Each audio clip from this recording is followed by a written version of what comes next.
qué es la utopía de conocer de la mente? ¿Qué es lo que falta? ¿Cuál es el camino que falta desantar para saber entender qué es la mente humana? Mira, para mí es un camino que venimos andando ancestralmente. Es tratar de entendernos a nosotros, tratar de entender a los otros. Yo creo que esencialmente para vivir de manera un poquito más armónica, para entender por qué nos enojamos con los otros, para entender por qué a veces obramos mal, para entender por qué podemos organizarnos mejor como sociedad.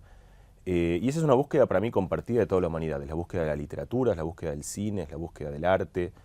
La indagación científica de la mente humana es uno de los caminos posibles para hacer eso, que es un viaje particular porque la ciencia lo que nos permite es descubrir cosas que antes no conocíamos. Uno se va a la Antártida y descubre que había no sé, en el polo del mundo donde uno tenía fantasías, se lo imaginaba, pero de repente esas fantasías se vuelven concretas porque se tiñen de hechos reales.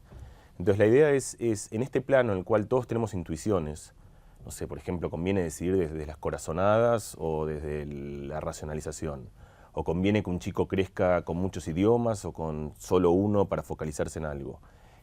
O políticas de drogas, por ejemplo, charlamos recién, son peligrosas, ¿no? ¿Cuál, cuándo, en qué momento? Es decir, todas estas cosas para las cuales todos tenemos ideas forjadas, tenemos intuiciones. Lo que yo propongo, y de alguna manera lo que propone mi campo, es que las indaguemos teñidas en hechos y teñidas en una observación de la realidad. Anclarlas a la realidad en un proceso de indagación que es el proceso de la ciencia, que se parece mucho al que uno hace espontáneamente, al que uno quiere tratar de abrir puertas para descubrir cosas. Y vayamos a hechos concretos. Vos planteabas, ¿corazonada o racionalidad? ¿Qué conviene? Y la respuesta que siempre va a ser depende en realidad, que en este caso es cierto. En general, las decisiones, hay como, grosso modo, hay un parámetro que ordena todas las decisiones, que es su complejidad. Hay decisiones que son relativamente sencillas, que uno puede entender todos los argumentos, uno puede como pesar todos los elementos de la decisión en una balanza explícita, y ahí la aritmética, la razón, la ponderación exacta de los hechos funciona muy bien. Después hay decisiones que son tremendamente complicadas, como por ejemplo la decisión de con qué pareja está uno. Uno no se imagina haciendo aritmética diciendo, bueno, la contención afectiva es un 8, y empezar a hacer números tratando de ponderar todas esas cosas, porque son decisiones que viven en un espacio muy grande y además que es intangible. En ese lugar, tratar de racionalizar esas decisiones es nocivo porque es como que uno se focaliza en algunos valores y la intuición, que no es algo mágico ni esotérico, sino que simplemente son decisiones iguales, solo que suceden en el plano del inconsciente, que tienen la virtud de abarcar más, de ser mucho más ancho, con el precio de ser un poquito menos preciso. Entonces, decisiones muy complejas, decisiones típicamente las decisiones sociales, casi todas las decisiones importantes de la vida en realidad, hoy sabemos, y sabemos de vuelta, indagándolo, no por intuir cómo es, sino por de hecho medir la calidad de una decisión, sabemos que aquellas que se toman rápido y con un feeling de que uno está decidiendo desde el cuerpo y no desde el cerebro, funcionan de hecho mejor que las razonadas. O sea, el viejo consejo es, hacé lo que sentís, digo, me voy a casar, hacé de verdad lo que sentís, es una buena decisión. En ese tipo de decisiones sí, sí. En otras no. Si vos, por ejemplo, tenés que tomar una decisión, estás en un avión y tenés que decidir si correrte de una tormenta o no, y donde vos podés calcular las probabilidades y vos sabés exactamente cuál es la incidencia del viento, en ese caso te conviene asistirte y tomar una decisión racional. De hecho, yo siempre cuento, cuando la gente que es como muy fanática de las corazonadas, un ejercicio que yo hago para anclar estas cosas, imagínate vas con un cirujano. No, claro. Y tenés dos cirujanos, uno que dice, bueno, yo abro y veo cómo me pinta, como que si veo que... uno quiere un cirujano que sepa exactamente dónde está la aorta, dónde tiene que cortar, a dónde no. Sí. Entonces hay ciertos dominios de la vida donde conviene ser preciso y racional y ciertos dominios en los cuales no. Lo que es útil es saber en cuál conviene y que uno mismo pueda ponerse en el lugar de decidir de una manera o la otra cuando es conveniente. Vos deslizate la expresión recién, el inconsciente. ¿Qué es para la ciencia hoy, qué es el inconsciente? El inconsciente de hecho, es casi todo el espacio del pensamiento humano, que es todo aquello que no accede a la ventana privilegiada del consciente. Por ejemplo, en este momento nosotros estamos charlando, pero yo también estoy respirando, estoy manteniendo el equilibrio. Para mantener el equilibrio tengo que hacer fuerza con casi todos mis músculos. Probablemente también estoy pensando cosas, como que del tipo de qué haré mañana, pero de toda esa orquesta de pensamientos que sucede en este momento en mi cerebro, yo solo tengo registro privado, subjetivo de algunos pocos, que es esta charla que en este momento estoy teniendo con vos. Todo el resto sucede en el subterráneo de la conciencia. Eso lo adivinó Freud, bueno, mucho antes también Leibniz, es decir, es una idea vieja en la filosofía, en el conocimiento filosófico de la humanidad, pero bueno, Freud fue el que puso en valor eso, la idea de que casi todo lo que nos rige es el inconsciente. Y hoy La diferencia con Freud es que hoy podemos verlo. O sea, hoy con herramientas que tenemos para observar la usina del pensamiento humano, que es el cerebro, uno puede casi que decriptar el pensamiento inconsciente. Y también uno puede hacer experimentos en los cuales la vieja idea de la propaganda subliminal, donde yo puedo estudiar cómo puedo afectar el comportamiento de otra persona, sin que esa persona se entere porque estoy hablando no con su consciente, sino con su inconsciente. ¿Sabés qué estoy pensando? Chiche Helblum lo hizo muchas veces, la máquina de la verdad. Esa cosa, esa especie de agiógrafo, no sé cómo se llama, que te decía, el detector de mentiras, que te decía si estabas mintiendo o no. ¿Tiene algún asidero científico? Sí, tiene asidero. Funciona. La clásica tiene que ver con que ¿cuál es el principio fundamental de ese tipo de herramientas? Es que hay cosas que controla y cosas que no. Es decir, nosotros tenemos un cierto control respecto a lo que podemos hacer y uno, de hecho, durante el desarrollo de la vida aprende a controlarse. Aprende, por ejemplo, un chico uno le enseña a controlar, no hacer pis, claro, a controlar el llanto. Es decir, un chico cuando se siente mal llora y no puede evitarlo. Y nosotros hay cosas que controlamos, pero otras que no. Por ejemplo, cuando nosotros estamos en una situación emocional muy fuerte, el corazón late más, también la piel transpira de una manera muy pequeña, pero tiene una pequeña transpiración, tensionamos algunos músculos. Y esas respuestas automáticas son muy difíciles de evitar. Uno puede evitarlas, pero un tiempo después. Es como que el aparato del Estado nuestro que toma control de las cosas llega tarde. Es decir, claro, hay una especie de afloración de emociones. Entonces, todas estas herramientas se basan en tratar de identificar estas huellas inevitables de las respuestas emocionales que todos tenemos a ciertos eventos. ¿Podés saber si me caes bien o no? Digamos, ¿podrías detectar de esta manera, por ejemplo, te quiero o no te quiero, me caes bien, sí, me caes... pero lo que yo cuento siempre, sí, la respuesta es sí, pero lo que yo cuento siempre con eso es, tampoco hace falta tanta fanfarria tecnológica bien, para eso. ¿Se nota? Sí, bueno, okay. Digo, vos charlas con alguien y sabés si la charla está funcionando bien o no. Claro. Es decir, y de vuelta, uno tiene un buen oficio en camuflar eso. Claro. Es decir, supongo que es decir, si vos serás un mal, buen... sería reeducadito igual, serías educadito y tratarías de evitarlo. Pero no es lo mismo. Es decir, hay pequeñas sutilezas y nosotros, los humanos, somos extremadamente buenos, de hecho eso es algo que todavía no se pudo automatizar, en reconocer emociones en el otro. Si vos ves una persona, de hecho la ves de espaldas caminando, sí, claro, un amigo tuyo, primero te das cuenta que es tu amigo. Sí, claro. No habló, pero ni siquiera lo reconoces de muy de lejos, pero hay algo en su manera exacta de caminar que te indica que ese es Juan. Segundo, además sabes un montón de cosas de qué es lo que le está pasando. Sabes si está bien, un poquito. Y ahí te es un ejemplo inconsciente. La mayoría de las veces no sabes exactamente por qué. Pero yo me encuentro con un amigo y le digo, che, ¿qué te pasa? En algo del tono de voz, una pequeña... ¿Y eso tiene valor para la ciencia? Eso tiene, bueno, eso tiene valor para la ciencia, además la ciencia nos puede ayudar a entender eso. Por ejemplo, te doy un ejemplo que para mí es bastante pertinente y que yo estudio, es decir, yo divulgo, el libro La vida secreta de la mente, es un libro popular, es un libro para el gran público, pero además yo hago toda esta ciencia, es decir, el 70% de mi tiempo yo estoy en la cocina fabricando esta ciencia. Algo que nosotros trabajamos mucho y que para mí tiene una gran pertinencia social es el estudio de la confianza. Porque cuando alguien es confiado, tiene una especie de motor que le permite hacer un montón de cosas y cuando alguien desconfía, de alguna manera vive en cierto espacio de inacción. Y no solo con uno mismo, sino con los otros. Es decir, uno se relaciona con los demás en la medida en cual los otros le transmiten confianza, en todo. Por ejemplo, la gente no piensa en esto, pero cuando vos cruzás la calle, es un pacto de confianza con el conductor de que asumís que va a frenar en el semáforo rojo. La vida en pareja, en sociedad, toda está inyectada por creencias de que uno confía que los demás hay ciertas cosas que van a hacer y ciertas cosas que no. Pero a veces eso se derrumba. Y cuando se derrumba eso, desaparece el dinero, porque el dinero, es decir, el dinero claro, mismo funciona sobre la premisa de que yo te doy un papel y que ese papel vos crees que tiene un cierto valor, los cheques. Es decir, y la gente a veces transmite confianza de una manera muy clara. Es decir, vos ves una persona y muy rápido sabes si esa persona es una persona en la cual siente que confía en lo que te está diciendo o no, por el tono de voz, por si está erguido, por la postura, por la prosodia que tiene al decirte eso. Y eso, por supuesto, tiene un montón de consecuencias porque muchas veces la confianza indica que la otra persona sabe de algo, pero muchas veces no. Es decir, hay un montón de actores, políticos, que su oficio es tratar de infligir en el otro la creencia claro, de que tienen conocimiento muy fuerte sobre algo. Mariano, hablamos un poco de la droga y la drogadependencia y yo te hacía antes de empezar esta pregunta que repito, ¿se es adicto porque se quiere o porque se puede?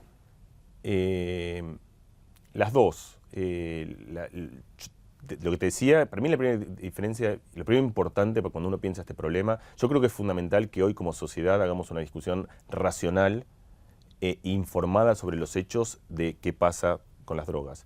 que no tenga militancias muy fuertes ni para un lado ni para el otro, y que esté basada en una discusión racional en la cual tratamos de entender para tomar decisiones públicas informadas. Después, Claro. por supuesto, está la política. Y uno puede decir, bueno, después el costo de legalizar es demasiado grande, entonces no lo hago, aunque yo entienda que sería algo favorable. O al revés.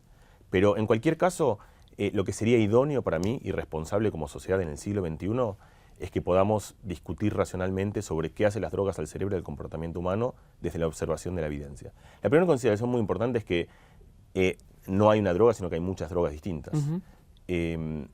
Por ejemplo, hay drogas como la heroína que tienen una adictividad tan grande para casi todo el mundo que la respuesta a tu pregunta sería muy contundente, que uno es adicto pese a lo que uno quiera decidir o voluntar. Es decir, Claro. uno ya pierde el oficio de voluntad sobre eso, y además la heroína tiene una adictividad tan grande que con una única dosis puede ser que el camino ya sea irreversible. Otras drogas como la cocaína, que afectan sistemas parecidos al de la heroína, pero con leves diferencias y con distinta intensidad, tienen adictividad muy variable. Si la cocaína es una droga que para mucha gente es tremendamente adictiva a un punto en el cual no pueden resolverlo, y para otra gente no. Entendemos hoy, o cuando digo entendemos, no yo con mi propia investigación, sino el campo, la neurociencia y la neurobiología en general. En Argentina hay, por ejemplo, un investigador que se llama Marcelo Rubinstein, que es uno de los investigadores más importantes en el mundo en esto. Entendemos más o menos bien cuáles son los mecanismos que hacen que una persona sea adicta o no a la cocaína, pero es casi como imposible de predecir. Y Marcelo utiliza el término que me gusta de que es una especie de ruleta rusa. Es decir, vos la tomás y uno cree que, puede ser que no tengas camino de vuelta, o puede ser que sí.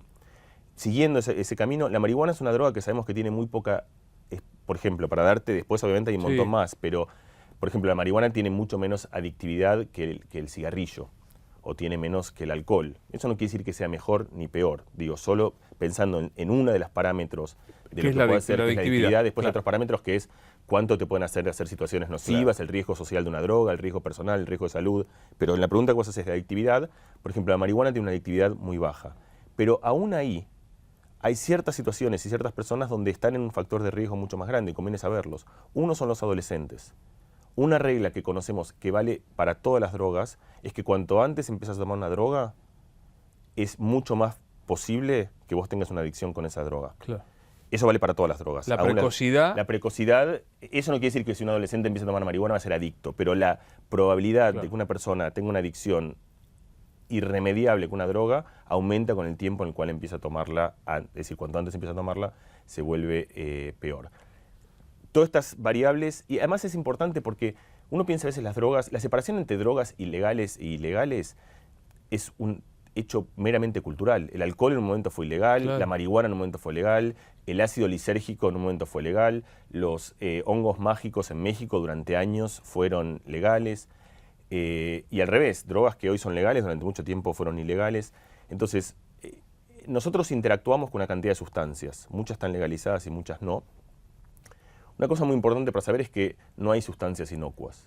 Por ejemplo, el gluten puede ser dañino para una persona puede ser sensible a la lactosa y tomar leche, y la leche puede ser venenosa para una persona.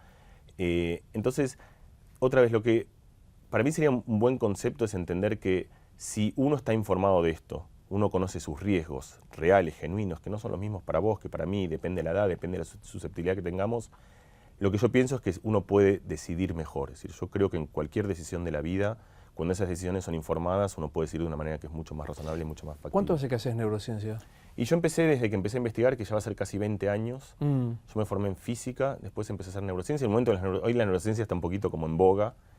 Yo arranqué con esto cuando esencialmente ni siquiera existía como campo. Claro. Y cuando además en la Argentina había una idea un poco antagonista a que uno pueda acercarse científicamente al pensamiento humano. Primero por una idea de que eso era un territorio del psicoanálisis, por así decirlo. Me leíste el pensamiento. ¿Cómo te llevas con el psicoanálisis? Yo me llevo bien. Digamos, no sos como Bunge. Primero yo me psicoanalizo, para empezar. Bueno, es un dato. No sos como Bunge que dice que es una superchería y que yo qué. No, yo a Bunge lo adoro entrañablemente, y me parece que hace falta gente que sea tan talibana en el pensamiento como para marcar íconos del pensamiento. Creo que es necesario tenerlos. Primero, yo soy un gran admirador de Freud. en particular. Es decir, yo creo que Freud fue un visionario. De hecho, el libro mío tiene una especie de repensar a Freud desde el siglo XXI. Como cualquier gran pensador, dijo un montón de cosas bien y un montón de cosas mal. Y una primera cosa que me parece mal son los sismos, es pensar que algo está bien porque lo dijo Freud. Eso obviamente es absurdo, Claro. digo, nada está bien porque lo dijo alguien. Pero después uno observa pensadores y se da cuenta que tuvo una gran intuición y muchas de las cosas que dijo resultaron ser correctas. Otras no. Por ejemplo, yo tengo un amigo francés, un gran pensador del inconsciente, Lionel Nakache, que usa la metáfora de Freud como el Colón, como Cristóbal Colón de la neurociencia, porque fue el gran descubridor. El tipo navegó, tuvo la intuición de que si salía para otro lado llevaba a algún lugar y tuvo el coraje de llegar, pero después se confundió con qué continente era. Es decir, Claro, después entonces lo que él dice es que Freud fue un enorme visionario que vio algo que nadie vio, pero que no le pegó exactamente a cómo funcionaba. ¿Cuánto, entre nosotros y de verdad, cuánto de verdad te interesa la mente humana o en realidad estás haciendo todo esto para entenderte?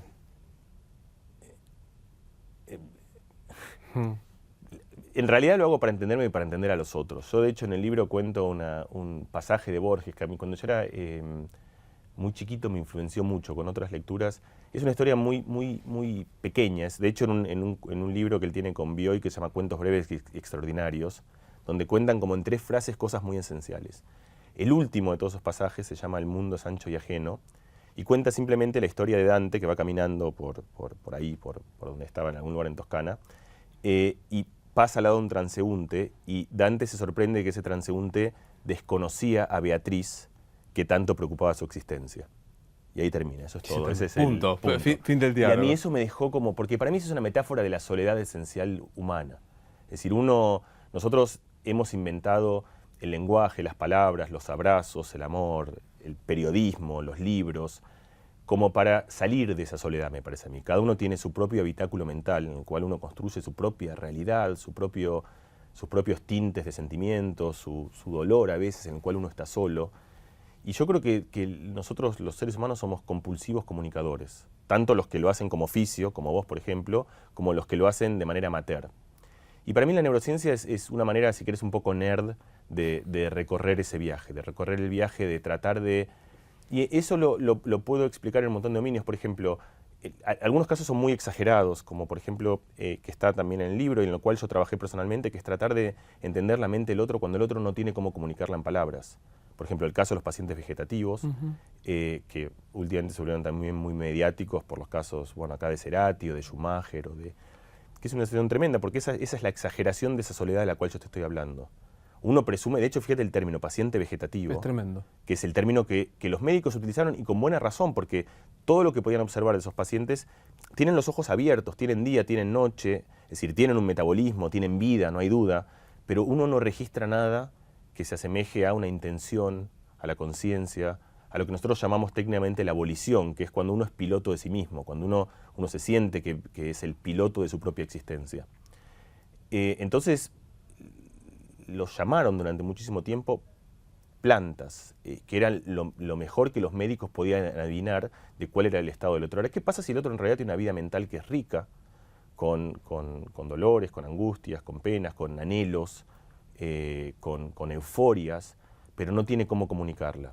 A mí me gusta pensar que la neurociencia es una herramienta que nos permite, con una lupa un poco más fina, indagar la mente del otro, ahí cuando la comunicación tradicional humana no alcanza, por ejemplo en este caso. Y hoy, por ejemplo, los pacientes vegetativos, sabemos que para algunos, y es muy importante este énfasis, algunos pocos, tienen una conciencia que se asemeja mucho a la conciencia que supongo que tenemos nosotros, porque uno de última es una pregunta tan misteriosa, y de hecho, leyendo el pensamiento ajeno, y digo esto, digamos, como es, porque es lo que uno puede hacer utilizando tecnologías como resonancia magnética funcional, que permite, que eso fue la gran transformación que sucedió en los últimos 15 años, que permite saber qué es lo que piensa el otro sin que el otro te lo cuente.